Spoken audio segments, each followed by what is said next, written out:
ಸ್ನೇಹಿತರೆ ನಮಸ್ಕಾರ. Lead with Leela ನನ್ನ ಚಾನೆಲ್ಗೆ ನಿಮ್ಮೆಲ್ಲರಿಗೂ ಮತ್ತೊಮ್ಮೆ ಸ್ವಾಗತ ಸುಸ್ವಾಗತ.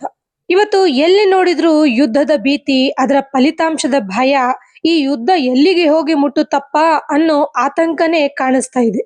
ಈ ಯುದ್ಧ ಯಾಕೆ ಆಗ್ತಾ ಇದೆ, ಇದ್ರ ಹಿಂದೆ ಇರೋ ಕಾರಣ ಏನು ಅಂತ ಎಲ್ಲರಿಗೂ ಗೊತ್ತಿರೋದೆ. ಆದ್ರೆ ಇವತ್ತಿನ ಈ ವಿಡಿಯೋದಲ್ಲಿ ಬೂದಿ ಮುಚ್ಚಿರೋ ಕೆಂಡದಂತೆ ಇದ್ದ ಆ ಸೇಡಿನ ಕಿಚ್ಚು ಯಾವುದು, ದಶಕಗಳ ಹಿಂದಿನ ಈ ಯುದ್ಧಗಳು ಹೇಗೆ ಶುರುವಾಗಿತ್ತು, ಅದರ ಭೀಕರತೆ ಎಷ್ಟಿತ್ತು, ಇವೆಲ್ಲವನ್ನು ಎಳೆ ಎಳೆಯಾಗಿ ನೋಡೋಣ ಬನ್ನಿ.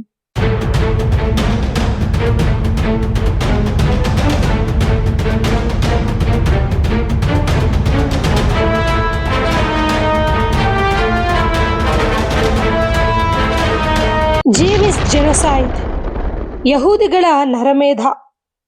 ಸ್ನೇಹಿತರೆ, 1941ರಿಂದ 1945ರವರೆಗೆ ಈ ನರಮೇಧ ನಡೆದಿದೆ ಅಂದ್ರೆ ನಂಬ್ತೀರಾ? ನಂಬಲೇಬೇಕು.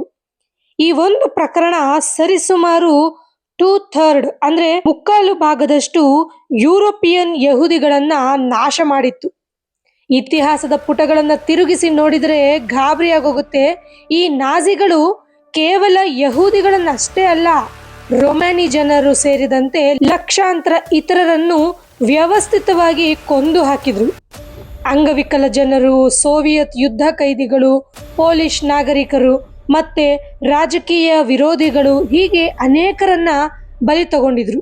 ಬಲವಂತವಾಗಿ ಹಸಿವಿಗೆ ಕೆಡವಿ ಸಾಯಿಸೋದು ಒಂದು ಕಡೆ ಆದ್ರೆ, ಈ ಮಾಸ್ ಶೂಟಿಂಗ್, ನಿರ್ನಾಮ ಶಿಬಿರಗಳಂತ ಪ್ಲಾನ್ಡ್ ಕಿಲ್ಲಿಂಗ್ ಇನ್ನೊಂದು ಕಡೆ ನಡೆಸಿದ್ರು. ಜನಗಳನ್ನ ಟ್ರೈನ್ಗಳ ಮೂಲಕ ಬೇರೊಂದು ಜಾಗಕ್ಕೆ ವರ್ಗಾವಣೆ ಮಾಡಿ ಉದ್ದೇಶಪೂರ್ವಕವಾಗಿ ಈ ಯುರೋಪಿಯನ್ ಜೀವ್ಸ್ಗಳನ್ನ ಕೊಂದು ಹಾಕಲಾಗಿತ್ತು. ಇವೆಲ್ಲವೂ ನಡೆದಿದ್ದು ಎರಡನೇ ಮಹಾಯುದ್ಧದ ಸಂದರ್ಭದಲ್ಲಿ. ಈ ಭೀಕರ ನರಮೇಧವು ಯುರೋಪಿಯನ್ ಜೀವ್ಸ್ಗಳ ಸಮುದಾಯವನ್ನೇ ನಾಶ ಮಾಡಿದ್ದಲ್ಲದೆ ಬೃಹತ್ ಸ್ಥಳಾಂತರಕ್ಕೆ ಕೂಡ ಕಾರಣವಾಯಿತು. ಈ ಸ್ಥಳಾಂತರಗೊಂಡ ಜನರು ಬಂದು ಸೇರ್ಕೊಂಡಿದ್ದು ಇಸ್ರೇಲ್ ಅನ್ನೋ ಒಂದು ದೇಶಕ್ಕೆ. ಹೀಗಾಗಿ ಇಸ್ರೇಲ್ ರಾಜ್ಯದ ರಚನೆಗೆ ಇದು ಕಾರಣ ಆಗಿತ್ತು. ಎರಡನೇ ಮಹಾಯುದ್ಧದ ನಂತರ ಇಸ್ರೇಲ್ ಅನ್ನೋ ದೇಶ ಹುಟ್ಕೊಂತು ಅಂಡ್ ಆ ಇಸ್ರೇಲ್ಗೆ ಈ ಯಹೂದಿಗಳೆಲ್ಲ ಬಂದು ಸೇರ್ಕೊಂಡಾಗಿತ್ತು. ಆದ್ರೆ ಈ ಇರಾನ್ ಮಾತ್ರ ಯಾವತ್ತೂ ಇಸ್ರೇಲ್ನ ಆಕ್ರಮಿಸಿಕೊಳ್ಳೋ ಗುಂಗಲ್ಲೇ ಇತ್ತು. ಇದು ಇಸ್ರೇಲ್ ರಚನೆಯಾದ ಕಥೆಯಾದ್ರೆ ಮುಂದೆ ಇಸ್ರೇಲ್ ಹೇಗೆ ಬಲಿಷ್ಠ ರಾಷ್ಟ್ರವಾಯಿತು ಅಂತ ತಿಳ್ಕೊಳ್ಳೋಣ. The 6 Days War. 1967ರಲ್ಲಿ ಜೂನ್ 5ರಿಂದ 10ರವರೆಗೆ ಈ 6 ದಿನಗಳ ಯುದ್ಧವು ಇಸ್ರೇಲ್ ಮತ್ತು ನೆರೆಯ ಈಜಿಪ್ಟ್, ಜಾರ್ಡನ್ ಮತ್ತು ಸಿರಿಯಾ ನಡುವಿನ ಸಂಕ್ಷಿಪ್ತ ಮತ್ತು ನಿರ್ಣಾಯಕ ಸಂಘರ್ಷವಾಗಿತ್ತು. ಈ ಯುದ್ಧದಲ್ಲಿ ಇಸ್ರೇಲ್ ಈ ಎಲ್ಲ ರಾಷ್ಟ್ರಗಳನ್ನ ಸೋಲಿಸಿ ಏಕಾಂಗಿಯಾಗಿ ಹೋರಾಡಿ ಎಲ್ಲ ರಾಷ್ಟ್ರಗಳನ್ನ ಮೆಟ್ಟು ನಿಂತು ತನ್ನ ಗೆಲುವನ್ನ ಸಾಧಿಸಿತ್ತು. ಪ್ರಾದೇಶಿಕ ಉದ್ವಿಗ್ನತೆ ಹಾಗೂ ಈ ಈಜಿಪ್ಟ್ನಿಂದ ನೌಕಾ ಬಂಧನ ಕೂಡ ಆಗಿತ್ತು. ಇವೆಲ್ಲದರ ನಂತರ ಇಸ್ರೇಲ್ ಪ್ರಿಯಂಪ್ಟಿವ್ ಸ್ಟ್ರೈಕ್ ಸ್ಟಾರ್ಟ್ ಮಾಡುತ್ತೆ.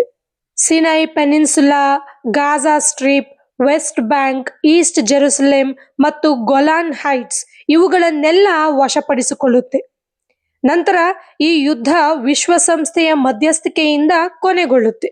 ಈ ಒಂದು ವಿಜಯ ಇಸ್ರೇಲ್ಗೆ ಪ್ರಮುಖ ಪ್ರಾದೇಶಿಕ ಶಕ್ತಿಯಾಗಿ ತನ್ನನ್ನು ತಾನು ರೂಪಿಸಿಕೊಳ್ಳೋದಕ್ಕೆ ಅವಕಾಶನ ಮಾಡಿಕೊಡುತ್ತೆ. ಅಲ್ಲದೆ ಇದು ಇಂದಿಗೂ ವಿವಾದಾತ್ಮಕವಾಗಿ ಉಳಿದಿರೋ ಈ ಅರಬ್ ಮತ್ತು ಇತರ ಪ್ರದೇಶಗಳ ಮಿಲಿಟರಿ ಅಟ್ಯಾಕ್ಸ್ಗೂ ಕೂಡ ಕಾರಣವಾಗಿ ಹೋಗಿದೆ. ಅಕ್ಟೋಬರ್ 7ರ ಯುದ್ಧ. ಗೆಳೆಯರೇ, ಅಕ್ಟೋಬರ್ 7, 2023ರಂದು ಇಸ್ರೇಲ್ ಮೇಲೆ ಹಮ್ಮಾಸ್ ನೇತೃತ್ವದ ದಾಳಿಯನ್ನ ಇರಾನ್ ಪರೋಕ್ಷವಾಗಿ ನಡೆಸುತ್ತೆ. ಇರಾನ್ ಈ ಸ್ಪಾನ್ಸರ್ಶಿಪ್ಗೆ ಕೊಟ್ಟ ಕಾರಣ ಆದ್ರೂ ಏನ್ ಗೊತ್ತಾ? ಇಸ್ರೇಲ್ ಆಕ್ರಮಣದ ವಿರುದ್ಧ ನಮ್ಮ ಕಾನೂನುಬದ್ಧ ಹೋರಾಟ ಇದು ಅಷ್ಟೇ ಅಂತ ಘೋಷಿಸುತ್ತೆ. ಈ ದಾಳಿಗಳನ್ನ ನಡೆಸುವಲ್ಲಿ ಇರಾನ್ ಡೈರೆಕ್ಟ್ ಆಗಿ ಇನ್ವಾಲ್ವ್ ಆಗದೇ ಇದ್ರೂ ಹಮಾಸ್ ಟೆರರಿಸ್ಟ್ಗಳಿಗೆ ಪ್ರೈಮರಿ ಸ್ಪಾನ್ಸರ್ಸ್ ಆಗಿ ಹಿಸ್ಬುಲ್ಲಾ ಮತ್ತು ಹೌತಿಗಳನ್ನ ಒಳಗೊಂಡಂತೆ ದೊಡ್ಡ ಸಂಘರ್ಷವನ್ನೇ ಪ್ರಾರಂಭಿಸುತ್ತೆ. ಇಲ್ಲಿ ಸಾವಿರಾರು ಜನರನ್ನ ಕೊಂದು ಅಕ್ರಮ ದಾಳಿ ಮಾಡಿ 250ಕ್ಕಿಂತ ಹೆಚ್ಚು ಇಸ್ರೇಲಿ ಮತ್ತು ಇಸ್ರೇಲಿಯೇತರ ನಾಗರಿಕರನ್ನ ಮತ್ತು ಸೈನಿಕರನ್ನ ಹಾಸ್ಟೇಜ್ಗಳನ್ನಾಗಿ ಕೊಂಡೊಯ್ದು ಚಿತ್ರ ಹಿಂಸೆ ಮಾಡಿ ಲೆಕ್ಕವಿಲ್ಲದಷ್ಟು ಹೆಣ್ಣು ಮಕ್ಕಳ ಮೇಲೆ ದೌರ್ಜನ್ಯವನ್ನ ಎಸಗಿ ಎಷ್ಟರ ಮಟ್ಟಿಗೆ ಕ್ರೌರ್ಯ ಮೆರೆಸಲಿಕ್ಕೆ ಸಾಧ್ಯವೋ ಅಷ್ಟರ ಮಟ್ಟಿಗೆ ಕೂಡ ಕ್ರೌರ್ಯವನ್ನ ಎಸಗ್ತಾರೆ. ಈ ಒಂದು ಕ್ರೂರವಾದ ಘಟನೆನ ಖಂಡಿತವಾಗ್ಲೂ ಹೇಳಲ್ಲ ಸಾಧ್ಯ. ಇವತ್ತಿಗೂ ಕೂಡ ಇತಿಹಾಸದಲ್ಲಿ ಈ ಒಂದು ದಿನ ಕರಾಳ ದಿನ ಅಂತಾನೆ ಗುರುತಿಸ್ಕೊಂಡಿದೆ. ಇನ್ನು ಈ ಹೆಸ್ಬುಲ್ಲಾ ಇನ್ವಾಲ್ವ್ಮೆಂಟ್ ಹೇಗಿತ್ತು ಅಂದ್ರೆ, ಈ ಎಲ್ಲ ದಾಳಿಗಳ ನಂತರ ಇರಾನ್ ಬೆಂಬಲಿತ ಈ ಹೆಸ್ಬುಲ್ಲಾ ಅಕ್ಟೋಬರ್ 8ರಂದು ಅಂದ್ರೆ ಅಕ್ಟೋಬರ್ 8, 2023ರಂದು ಮಾರನೇ ದಿನ ಈ ಲೆಬನಾನ್ ನಿಂದ ಉತ್ತರ ಇಸ್ರೇಲ್ಗೆ ರಾಕೆಟ್ಗಳನ್ನ ಹಾರಿಸಲು ಪ್ರಾರಂಭಿಸ್ತಾರೆ. ಇದು ಮುಂಬರುವ ಯುದ್ಧಗಳನ್ನ ಹೆಚ್ಚಿಸುತ್ತೆ. ಇನ್ನು ಮುಂದುವರೆದು ಈ ರೀಜನಲ್ ಇನ್ಸ್ಟಬಿಲಿಟಿ ಅಂದ್ರೆ ಈ ಪ್ರಾದೇಶಿಕ ಅಸ್ಥಿರತೆ ಕೂಡ ಉಂಟಾಗುತ್ತೆ. ಈ ರೆಡ್ ಸಿಯಲ್ಲಿ ಹೌತಿ ದಾಳಿ ಮತ್ತು ಇರಾಕ್ ಮತ್ತು ಸಿರಿಯಾದಲ್ಲಿನ ಅಮೆರಿಕದ ನೆಲೆಗಳ ಮೇಲೆ ಈ ದಾಳಿಗಳನ್ನ ಇರಾನ್ ಬೆಂಬಲಿಸಿತ್ತು ಅನ್ನೋ ಆರೋಪಗಳು ಕೂಡ ಇದ್ದವು. ಇದರಿಂದಾಗಿ ಈ ಇರಾನ್ ಮತ್ತು ಇಸ್ರೇಲ್ ನೇರ ಮುಖಾಮುಖಿ ಆಗೋಕ್ಕೂ ಕೂಡ ಹತ್ರ ಆಯಿತು. ಈ ಬೆಂಕಿಗೆ ತುಪ್ಪ ಸುರಿಯೋದು ಅಂತಾರಲ್ಲ, ಹಾಗೆ ಈ ಅಕ್ಟೋಬರ್ 7ರ ಕಾರ್ಯಾಚರಣೆಯನ್ನ ಈ ಇರಾನ್ ನಾಯಕರು ಆಗಾಗ್ಗೆ ಹೊಗಳುಕುತ್ತಲೇ ಇದ್ರು. ಇದು ಜಿಯೋನಿಸ್ಟ್ ಆಡಳಿತಕ್ಕೆ ಉಂಟು ಮಾಡಿದ್ದ ಹಾನಿಯನ್ನ ಒತ್ತಿ ಒತ್ತಿ ಸಾರುತ್ತಿತ್ತು. ಈ ಒಂದು ಅಕ್ಟೋಬರ್ 7ರ ಅಟ್ಯಾಕ್ ಇದೆಯಲ್ಲ, ಇದು ಇರಾನ್ ಮತ್ತು ಇಸ್ರೇಲ್ನ ನೇರ ಸಂಘರ್ಷಕ್ಕೆ ನಾಂದಿ ಹಾಡಿತ್ತು. ಅಷ್ಟೇ ಅಲ್ಲ, ಈ ಮಿಡಲ್ ಈಸ್ಟ್ ಕಾರ್ಯತಂತ್ರದ ದೃಶ್ಯವನ್ನೇ ಬದಲಾಯಿಸಿಬಿಟ್ಟಿತ್ತು. ಅಷ್ಟೇ ಸಾಲದು ಅಂತ ಈ ಹಮಾಸ್ ಗ್ರೂಪ್ ಹೇಳಿಕೆಯನ್ನ ಬೇರೆ ಕೊಡ್ತಾರೆ. ಆ ಹೇಳಿಕೆ ಏನು ಅಂದ್ರೆ, ಈ ಅಕ್ಟೋಬರ್ 7ರ ದಾಳಿ ಇದೆಯಲ್ಲ, ಇದು ಇಸ್ರೇಲ್ ಅವರ ನಿರಂತರ ದಾಳಿಗೆ ಮತ್ತು ಈ ಗಾಜಾ ಸ್ಟ್ರಿಪ್ ನ ಬ್ಲಾಕ್ ಮಾಡಿದ್ದಕ್ಕೆ ಅವರ ದಾಳಿಗೆ ನಮ್ಮ ಪ್ರತಿ ದಾಳಿ ಅಷ್ಟೇ ಅಂತ ಹೇಳ್ತಾರೆ. ಏನೇ ಆದ್ರೂ ಇಲ್ಲಿ ಮೆರೆದಿರೋ ಕ್ರೌರ್ಯ ಮಾತ್ರ ಹೇಳತೀರುದು. ಕೆಲವರು ಇದನ್ನ ತೀರಾ ಖಂಡಿಸಿ ಇದು ಅತ್ಯಂತ ಕ್ರೂರವಾದ ನರಮೇಧ ಅಂತ ಅಭಿಪ್ರಾಯ ಪಟ್ರೆ, ಇನ್ನು ಕೆಲವರು ಇದನ್ನ ಟೆರರಿಸಂ ಅಂತ ವ್ಯಕ್ತಪಡಿಸ್ತಾರೆ. ಆದ್ರೆ ಮತ್ತೊಂದಷ್ಟು ಅರಬ್ ರಾಷ್ಟ್ರಗಳು ಈ ಇಸ್ರೇಲ್ ಪ್ಯಾಲೆಸ್ಟಿನಿಯನ್ ರಾಷ್ಟ್ರಗಳನ್ನ ಅಥವಾ ಪ್ಯಾಲೆಸ್ಟಿನಿಯನ್ ಪ್ರದೇಶಗಳನ್ನ ಆಕ್ರಮಿಸಿಕೊಂಡಿರುವುದೇ ಈ ದಾಳಿಗೆ ಮೂಲ ಕಾರಣ ಅಂತಾನೂ ದೂಷಿಸ್ತಾರೆ. ಗೆಳೆಯರೇ, ಕೊನೆಯದಾಗಿ ಒಂದು ಮಾತಲ್ಲಿ ಹೇಳೋದಾದ್ರೆ, ಇವತ್ತು ನಾವು ನೋಡ್ತಾ ಇರೋ ಈ ಯುದ್ಧ ಇವತ್ತು ಅಥವಾ ನಿನ್ನೆಯದಲ್ಲ. ಇದು ಎರಡು ಪ್ರದೇಶಗಳ ಮಧ್ಯೆ, ಎರಡು ಜನಾಂಗದ ಮಧ್ಯೆ ಶತಮಾನಗಳಿಂದ ಇರುವ ಭಿನ್ನಾಭಿಪ್ರಾಯಗಳು, ದ್ವೇಷ, ಅಸೂಯೆಗಳ ಸಂಕೇತ. ಆದ್ರೆ ಇದನ್ನ ಆರಿಸಿ ಸಮಾಧಾನ ಪಡಿಸೋದನ್ನ ಬಿಟ್ಟು ಮತ್ತಷ್ಟು ಹೆಚ್ಚು ಮಾಡೋ ಪ್ರಯತ್ನನ ಈ ಇತರೆ ರಾಷ್ಟ್ರಗಳು ಮಾಡ್ತಾ ಇರೋದು ಬೇಸರದ ಸಂಗತಿ. ಒಂದಂತೂ ನಿಜ, ಇಬ್ಬರ ದ್ವೇಷ ಪ್ರತಿಷ್ಠೆಗೆ ಬೇರೆಲ್ಲ ರಾಷ್ಟ್ರಗಳು, ಪ್ರಪಂಚದ ಬಹುತೇಕ ಅಮಾಯಕರು ಒದ್ದಾಡ್ತಾ ಇದ್ದಾರೆ.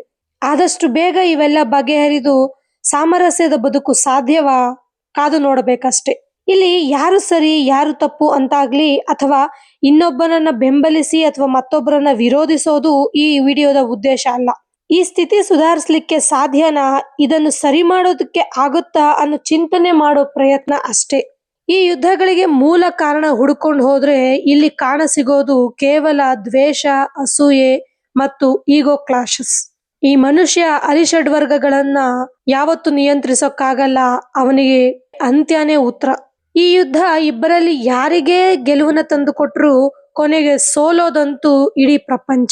ಈ ಯುದ್ಧದ ನಷ್ಟ ಮತ್ತೆ ಭರಿಸ್ಬೇಕಾದ್ರೆ, ಇಲ್ಲಿ ನಾಶ ಆಗಿರೋ ಇನ್ಫ್ರಾಸ್ಟ್ರಕ್ಚರ್ನ ಮತ್ತೆ ರೀಬಿಲ್ಡ್ ಮಾಡ್ಬೇಕಂದ್ರೆ ಎಷ್ಟು ಕಷ್ಟ ಇದೆ, ಎಷ್ಟೆಲ್ಲ ಇನ್ವೆಸ್ಟ್ಮೆಂಟ್ ಬೇಕು, ಎಷ್ಟೆಲ್ಲ ರಿಸೋರ್ಸಸ್ ಬೇಕು, ಎಷ್ಟೆಲ್ಲ ಸಮಯ ಬೇಕು.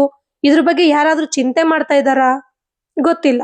ಒಟ್ಟಾರೆ ಇದರ ಇಂಪ್ಯಾಕ್ಟ್ ಮಾತ್ರ ಇಡೀ ಪ್ರಪಂಚ ಅನುಭವಿಸ್ಬೇಕು. ಬದುಕಿರುವ ಈ 3 ದಿನಗಳಲ್ಲಿ ಇಷ್ಟು ದ್ವೇಷ, ಇಷ್ಟು ಅಸೂಯೆ, ಇಷ್ಟೆಲ್ಲ ಹೊಡೆದಾಟಗಳು ಬೇಕಾ ಅನ್ನೋದೇ ಯಕ್ಷ ಪ್ರಶ್ನೆ. ಸಾಮರಸ್ಯದ ಬದುಕನ್ನ ಕಟ್ಕೊಂಡ್ರೆ ಎಲ್ಲವೂ ಸುಲಭ ಅನ್ನೋದು ಈ ವಿಡಿಯೋದ ಉದ್ದೇಶ. ಇವತ್ತಿನ ಈ ಮಾಹಿತಿಗಳು ನಿಮಗೆ ಇಷ್ಟ ಆಗಿದ್ದಲ್ಲಿ ಲೈಕ್ ಮಾಡಿ, ಶೇರ್ ಮಾಡಿ, ಸಬ್ಸ್ಕ್ರೈಬ್ ಆಗೋದನ್ನ ಮರಿಬೇಡಿ. ಸಿಗೋಣ ಮುಂದಿನ ಇಂಥದೇ ಇಂಟ್ರೆಸ್ಟಿಂಗ್ ವಿಡಿಯೋದಲ್ಲಿ. ನಮಸ್ಕಾರ.